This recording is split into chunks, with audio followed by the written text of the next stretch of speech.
समांतर माध्य के क्वेश्चन में हम लोग देखते हैं कि दो तरह से क्वेश्चन हमसे पूछे जाएंगे। एक तो वो कहेगा कि पद विचलन बीज से निकालिए, एक कहेगा विचलन बीज से। तो यहाँ देखें, एक सीरीज आपको मिली, इस सीरीज में आपको प्राप्तांक दिया गया, छात्रों की संख्या दी गई, प्राप्तांक में से कम कहा है, तो से कम कहा है इसका मतलब उच्च सीमा है, ठीक है, और से अधिक कहेगा तो मतलब निम्न सीमा है। तो 5 यहां जो अंतराल मिलेगा उस अंतराल की उच्च सीमा होगी 5, यहां जो अंतराल मिलेगा उस अंतराल की उच्च सीमा होगी 10, ठीक है। एक चीज तो ये समझ में आया। दूसरी चीज ये समझ में आया कि अंतराल का अंतर कितना होगा। अब इन दोनों का अंतर देख लीजिए, 5 10 का अंतर 5 है, मतलब अंतराल का अंतर 5 होगा। 5 जो होगा 5 माप का वर्ग अंतराल होगा, ठीक है। दूसरी चीज ये समझ लेना है, तीसरी चीज कि जब से कम या से ज्यादा में छात्रों की संख्या या बारंबारता की बात करें तो इसका मतलब ये संचयी बारंबारता है, ना कि वास्तविक बारंबारता है। तो 3 चीजें समझ में आई कि ये उच्च सीमा है, अंतर 5 का होगा अंतराल का, तीसरा ये संचयी बारंबारता है। यहां से हम लोग अंतराल बनाएंगे, वर्ग अंतराल बनाएंगे, वास्तविक बारंबारता निकालेंगे, फिर वास्तविक बारंबारता के बाद आगे के चरण चलेंगे जिससे समांतर माध्य हमको मिल जाए। इसका हमें समांतर माध्य ज्ञात करना है, समांतर माध्य हमको निकालना है। समांतर माध्य के लिए हमको तालिका बनानी होगी। सबसे पहले हमको वर्ग अंतराल बनाना होगा। वर्ग अंतराल, वर्ग अंतराल में हम लोगों ने कहा से कम की बात इन्होंने कहा, तो 5 इसकी उच्च सीमा होगी, अंतर 5 का होगा तो मतलब 0 से 5, अब दूसरा 5 से 10, तीसरा 10 से 15, चौथा 15 से 20, पांचवा 20 से 25, छठा 25 से 30, सातवां 30 से 35, और आठवां 35 से 40। ये हो गया आपका, ठीक है। अब इसके छात्रों की संख्या, ये संचयी बारंबारता होगी, तो कुमुलेटिव फ्रीक्वेंसी हमारी है पहली की 3, दूसरे की 10, तीसरे की 25, चौथे की 49, पांचवें की 65, छठे की 73, सातवें की 78, आठवें की 80। अब देखें, इस कुमुलेटिव फ्रीक्वेंसी से आप फ्रीक्वेंसी कैसे निकालेंगे, FI पहले की तो यही हो जाएगी 3, अब घटा दो भाई, 10 में से 3 घटा दो, दूसरे की मिल जाएगी, माइनस करो तो यहां मिल जाएगी दूसरे की, तो ये हो जाएगी 7। अब 25 में से 10 घटा दो, इसकी मिल जाएगी, 25 में से 10 गया 15। अब 49 में से 25 घटा दो, अगले की मिल जाएगी 24। अब 65 में से 49 घटा दो, इसकी मिल जाएगी, 65 में से 49 घटा दो भाई, 16 हो गया, ठीक है। अब 73 में से इसको घटा दो, 65 को, 73 में से 65 घटा दोगे 8 हो गया, इसकी मिल गई। अब 78 में से 73 घटा दो आप, यहां मिल जाएगी आपको 5। अब 80 में से 78 घटा दो आप, 2 मिल जाएगी। इसका योग यही मिलना चाहिए, तो आप योग निकाल लें। 7 3 10, 10 15 25, 25 24 49, 49 और 16 65, 65 8 73, 73 5 78, 78 और 2 80। तो सिग्मा FI आपका, जिसे n कहोगे, 80 आ गया। इसका मतलब कुमुलेटिव फ्रीक्वेंसी से आपने फ्रीक्वेंसी सही निकाली है, ठीक है। आपने कुमुलेटिव फ्रीक्वेंसी से फ्रीक्वेंसी सही निकाली है एकदम। अब आगे कुछ तालिका है, जब हमारे पास वर्ग अंतराल और बारंबारता मिल जाती है समांतर माध्य निकालने के लिए, तो इसके बाद हम लोग क्या करते हैं कि माध्य निकालते हैं वर्ग अंतराल का। जो हमारा वर्ग अंतराल है, इस वर्ग अंतराल का मिड पॉइंट निकालते हैं, जिसे यक्ष बोलते हैं। तो यक्ष आई हम लोग इसे बोलते हैं, इसका मिड पॉइंट निकालेंगे।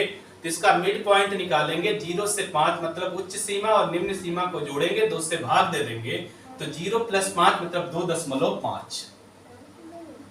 फिर 5 का अंतर है बेटा, 5 का अंतर करते जाइए, 5 से 10 का हो जाएगा 7.5, फिर हो जाएगा आपका 12.5, फिर हो जाएगा 17.5, फिर हो जाएगा आपका 22.5, फिर हो जाएगा 27.5, फिर हो जाएगा 32.5, फिर हो जाएगा 37.5। ठीक है। अब देखें जो आपने ये मिड वैल्यू निकाला आपने, ठीक है, मध्य बिंदु आपने निकाला। अब इसका जो बीच का पद होगा, लगभग बीच का पद, इसे आप कल्पित माध्य मान लेंगे। इसे आप मानेंगे कल्पित माध्य। तो आपको मानना है कल्पित माध्य।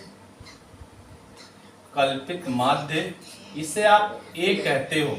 ठीक है। तो कल्पित माध्य आप कोई भी बीच का मान लीजिए, चाहे 17.5 मान सकते हैं, चाहे 22.5 मान सकते हैं, किसी को भी मान सकते हैं। तो मान लीजिए आपने 17.5 को कल्पित माध्य मान लिया ए, तो ये आपका कल्पित माध्य ए हो गया। तो ए बराबर आपने मान लिया 17.5। आपने कल्पित माध्य ए माना 17.5। अब कल्पित माध्य के बाद अगला जो आता है वो विचलन का आता है बेटा। विचलन डी, विचलन निकालते हो आप डी आई। तो डी जो आप निकालते हो वो निकालते हो एक्स माइनस ए। ठीक है, एक्स माइनस ए। तो जो आपने कल्पित माध्य माना है, इसको पद से आप माध्य पद से घटाते जाए तो आपका मिलता जाएगा। तो 2.5 से 17.5 घटाएंगे तो -15, यहां पर -10, यहां पर -5, यहां पर आपको 0 मिलेगा, यहां पर मिलेगा आपको 5, यहां पर 10 मिलेगा, यहां पर 15 मिलेगा और यहां पे आपको 20 मिलेगा। ठीक है, विचलन आपने निकाल लिया।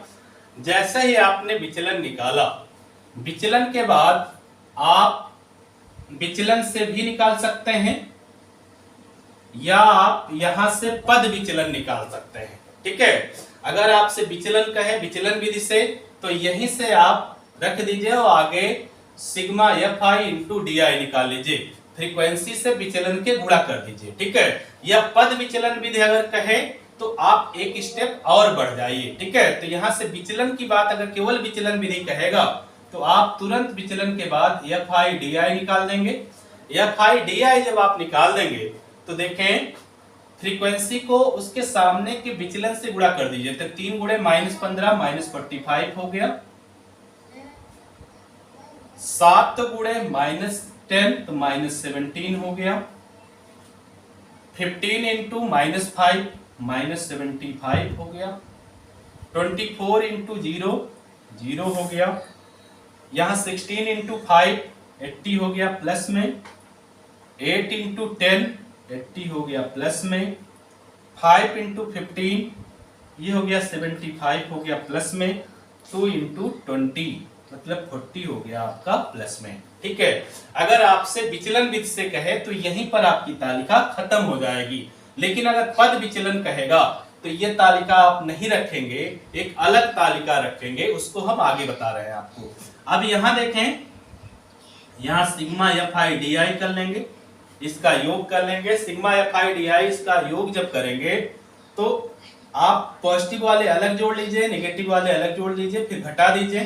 तो ये हो गया 80 80 160 और 120 195, प्लस में आया बेटा 195 आपका, माइनस में आप देखें ये हो गया 120 और 70 190। ठीक है, 75 प्लस 45 120 हो गया और 70 190 हो गया। तो 190 माइनस में और 195 प्लस में, इसका मतलब +5। और जो विचलन विधि से आपके माध्य का फार्मूला होगा, वो माध्य का फार्मूला होगा x bar equal to a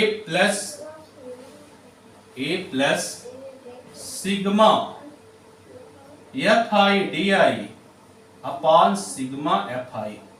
सारी चीजें आपको मालूम है। तो x बार माध्य इक्वल टू a आपने माना है 17.5 plus sigma f i d आई आपका +5 आया, अपान सिग्मा एफ आई आपका है 80। ठीक, अब x बार आपका हो गया समांतर माध्य हो गया 17.5 प्लस 1/16। ठीक है, अब इसको आप डिवाइड कर दें एक्स बार इक्वल टू हो गया 17.5 प्लस 0.0625 है ना। अब इसको आप जब जोड़ेंगे तो ये हो जाएगा एक्स बार इक्वल टू 5 2 1 8 1 18.12। ये आपका आ गया समांतर माध्य विचलन विधि से। अब आपसे एक और कह सकता पद विचलन विधि। जब पद विचलन विधि कहेगा तो इसको नहीं रखेंगे, ये स्टेप नहीं रखेंगे। अब हम आगे पद विचलन निकालेंगे। पद विचलन निकालेंगे। पद विचलन का मतलब कुछ नहीं, पद विचलन हम निकालेंगे। पद विचलन इससे यू आई लिखते हैं। ये होता है बेटा डी अपान एच। वर्ग सीमा से विचलन को भाग देंगे। यहां वर्ग सीमा देखें 5 है, वर्ग माप 5 है। अब आपका -15 अपान 5 हो जाएगा -3, -10 अपान 5 हो जाएगा -2, -5 अपान 5 हो जाएगा -1, 0 अपान 5 हो जाएगा 1, 5 अपान 5 हो जाएगा 1, 10 अपान 5 हो जाएगा 2, 15 अपान 5 हो जाएगा 3 और 20 अपान 5 हो जाएगा 4। अब फिर वही बात, अब आगे जहां हम सिग्मा एफ आई डी आई लिखते थे वहीं पर हम लिखेंगे सिग्मा एफ आई यू आई। ठीक है, -3 और 3 का गुणा हो जाएगा -9, -2 और 7 का गुणा हो जाएगा -14, -1 और 15 का गुणा हो जाएगा -15, 1 और 25, ये आपका 0 है ना भाई, ये तो 0 हो गया।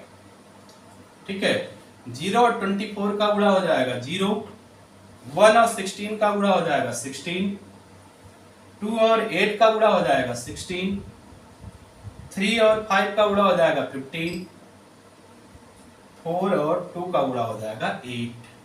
अब इसका सम जो हमारा हो जाएगा वो हो जाएगा sigma f i u i equal to, अब यहां पर देखें 16 16 32 8 40 40 15 55, प्लस में हो गया 55, माइनस देख लेते हैं, ये हो गया 14 14 9 आपका हो गया 23 और 23 और 15 हो गया 38, -38, तो ये हो जाएगा आपका 17 है ना, प्लस में 17 आपका हो गया। अब यहां पर जो आप फार्मूला लगाएंगे समांतर माध्य का x बार इक्वल टू, वो आप लगाएंगे a plus sigma f i u I upon sigma f I into H. ठीक है, h है वर्ग माप, तो x बार इक्वल टू आपका हो जाएगा 17.5 प्लस 17 अपॉन 80 इंटू 5। ठीक है, इंटू आपका हो गया 5। अब आप देखें ये हो जाएगा आपका 16 हो गया। ठीक है, तो x बार इक्वल टू हो गया 17.5 प्लस 17 अपॉन 16, 17 अपॉन 16 आप करिए, देखिए x बार इक्वल टू आपका हो गया 17.5 प्लस 1 पॉइंट आपका हो गया 1 पॉइंट आप करोगे 61 हो गया, फिर आप 0.6। ठीक है, इतना कर लीजिए तो आपका x बार इक्वल टू हो गया 18.56। ठीक है, इतना लगभग अगला वाला भी आया था, तो यहां से आप समांतर मार्ग इस तरह से भी लगा सकते हैं। इस तरह से हम लोगों ने देखा कि सांख्यिकी चैप्टर में इतने तरह के क्वेश्चन आपसे पूछे जा सकते हैं, बहुलक से, माध्यक से और माध्य से। आज के लिए इतना ही, धन्यवाद। अगले वीडियो में हम लोग बीजगणित के साथ मिलते हैं। आपका दिन शुभ हो।